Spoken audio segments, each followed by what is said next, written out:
haji. Perubahan apa setelah kamu umroh? Kenapa kamu nggak tahu tujuan haji, nggak tahu tujuan umroh? Jawaban yang paling keren adalah wallahu alam.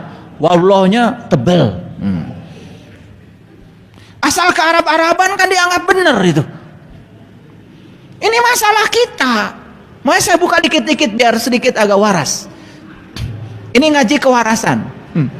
Makanya kalau ngaji dengan saya bahaya. Yang tidak waras jadi waras. Itu bahaya ngaji dengan saya.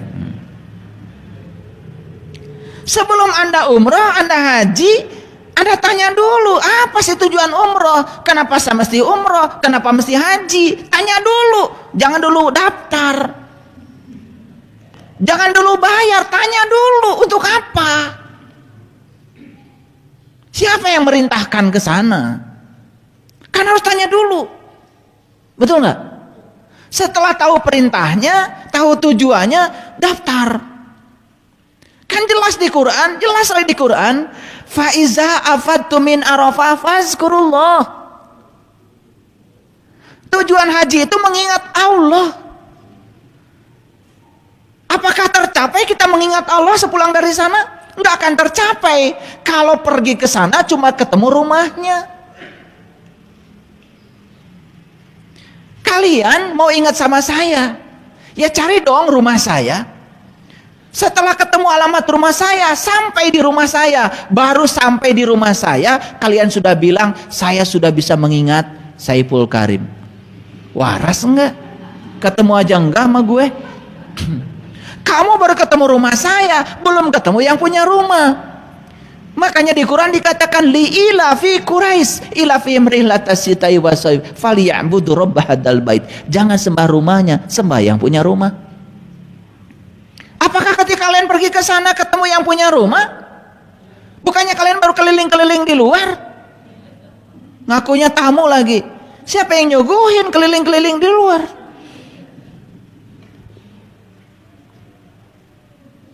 Tapi pulang dari sana ditanya, hajimu mabrur atau mabur?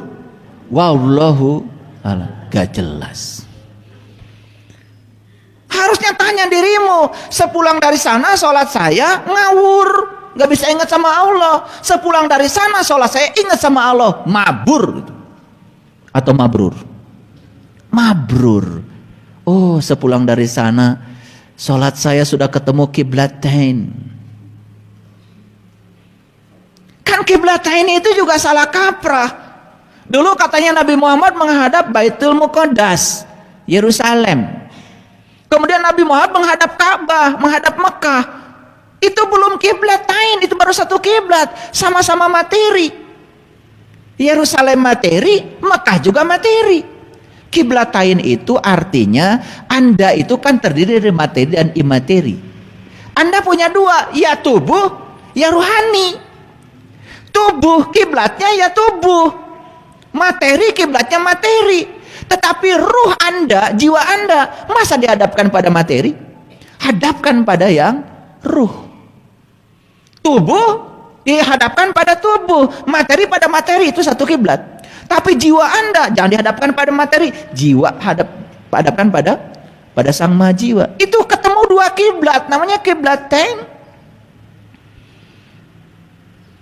Gitu nggak haji? Enggak. Kalian sudah berfoto sama unta? Udah. Pakai sorban ala Arab? Udah. Ini saya mau refleksi saja, bukan merendahkan. Refleksi. Mari kita jujur pada diri sendiri. Kita harus bisa menjamin kalau ibadah kita diterima oleh Allah. Makanya Ibnu Atha dalam Al-Hikam mengatakan, tidak usah bertanya Allah sholatmu diterima atau tidak oleh Allah. Tanya aja perilakumu setelah sholat, apa yang berubah? Kan yang tahu kita. Makanya kita harus bikin namanya indikator untuk mengukur kompetensi yang dicapai oleh kita setelah kita melakukan sebuah ritual tertentu. Kita yang paling tahu, walaupun berubahnya sedikit, insya Allah itu yang penting. Paham? Sebelum sholat tukang marah, habis sholat tambah gede marahnya. Ketika ditanya sholatmu diterima atau tidak, wallahu alam. Gak usahlah pakai harap-harapan. Sekarang sholat pun diterima atau tidak? Yuk kita lihat pada diri kita, perubahan apa yang terjadi pada diri kita. Itu yang gampang diukur. Jadi carilah indikator yang sederhana. Itu namanya gamlang. Ini harus saya jelaskan dulu nih arti gamlang supaya nggak salah kaprah. Makanya ngajinya agak saintifik sedikit. Nah, gamlang yang ketiga menurut kamu sebagai manusia mudah terlihat. Saya mau tanya sama kalian, Allah goib apa nyata? Goib apa nyata? Masih dua nih jawabannya. Ada bilang goib, ada bilang nyata. Gak apa-apa, dua-duanya benar. Dua-duanya benar. Bagi yang belum tahu ya goib, bagi yang sudah tahu ya nyata. Gitu aja. Jadi benar gak dua-duanya? Benar dua-duanya. Makanya ngaji di sini emang nggak ada salah benar, dua-duanya benar. Yang bilang goib benar karena belum tahu. Yang bilang nyata benar karena sudah tahu. Benar kan dua-duanya? Benar, gak ada yang salah. Yang kurang tepat adalah yang bilang Tuhan goib tapi percaya. Itu juga nggak salah, cuman kurang tepat. Nah, rada sopan sedikit.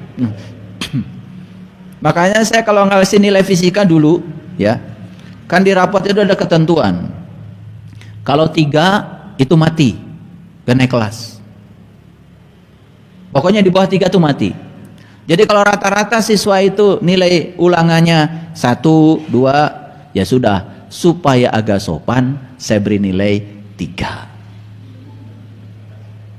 Karena agak sopan kan? Karena 3 dengan 2 kan sama. Jadi saya sudah kalau ditanya orang tua, kenapa anak saya nilainya 3? Sebetulnya sih nilainya rata-rata 1. Cuman saya sudah bantu jadi 3. Sopan kan saya? Iya, gitu.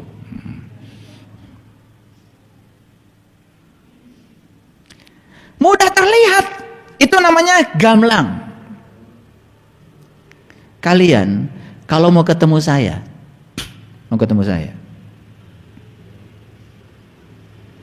tidak mudah. Sekarang aja gampang. Saya habis dari sini, entah mau kemana saya. Kalian nyampe di rumah saya, paling juga orang di rumah bilang, oh ayah barusan pergi ke kampus.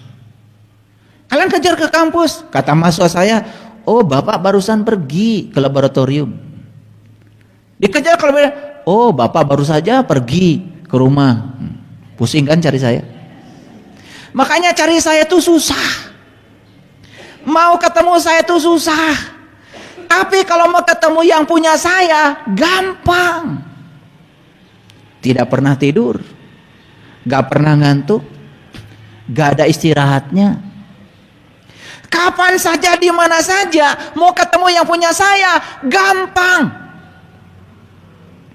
Kalau tahu ilmunya, tahu caranya. Karena Allah udah bilang, aku bersamamu dimanapun kamu berada. Aku bersamamu, lebih dekat kepadamu daripada urat nadi lehermu.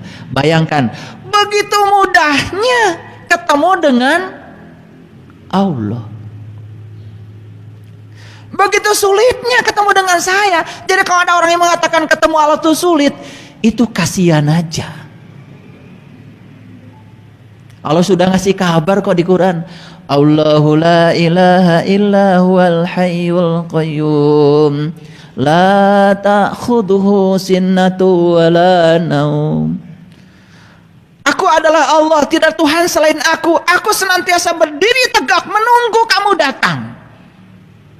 Aku tidak pernah ngantuk, aku nggak pernah tidur. Ketemu saya, walaupun saya ada di rumah, kata istri saya, maaf, ayah sedang istirahat. Hese deui wae. Ketemu Allah tidak pernah. Kata Allah, sorry ya, saya kecapean. Ngurusi makhluk ini banyak yang nakal, kata Allah. Hari ini stop, saya istirahat.